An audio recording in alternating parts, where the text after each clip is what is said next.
Hey everybody, this is Wilson with Own Real Estate and the WLREA team. Today we're going to talk about a common question I get from sellers, and that is, can I sell my house as is without doing any work to it?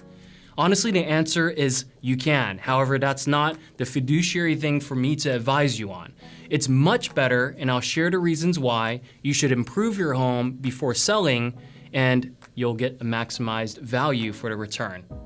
What's more important than thinking about selling as is versus improved is, what are consumers looking for?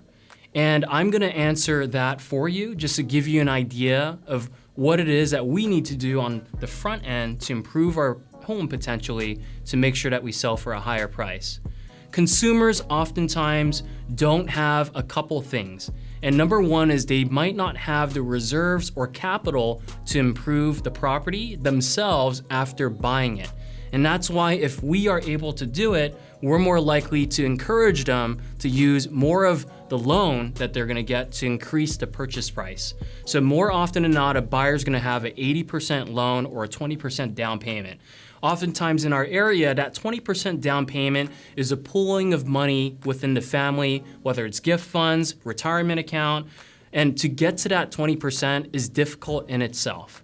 And more often than not, people that are dual income purchasing homes in our area are able to afford more house because they have good jobs and their income is high.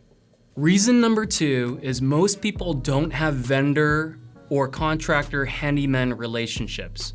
Oftentimes, there's gonna be different people that are involved in a remodel, whether it's a general contractor, a plumber, an electrician, all of these vendors, more often than not, someone purchasing a first home or even upgrading to a bigger home, for example, might not have the immediate vendor relationship that they need to make sure that they have the trust to be able to get the job done. Reason number three is more often than not, people do not have the project management skills to make sure that if it's an extensive or even a small project remodel, they have the attention span to be able to manage that, nor do they have the time if they're dual income, both spouses work, for example, full-time jobs. So oftentimes, because of those reasons, we wanna make sure we provide a product that is move-in ready so we can get a higher value. And last, reason number four, more often than not, people are pained to carry two mortgages if they're moving from a smaller condo, for example, or if they're currently renting, they have to still carry that rental and then carry the new mortgage, go through that 1, 2, 3 months of remodel. And it's much easier oftentimes for us to be able to do it, maximize value. We have a little bit more flexibility. It really comes down to the situation. If you want to have a conversation about your specific situation, I'm more than happy to get an understanding of exactly what it is. And thank you so much for joining us in this video about selling as is versus improved. If you have specific questions for us, I'm here to answer any questions that you have. And once again, thank you so much.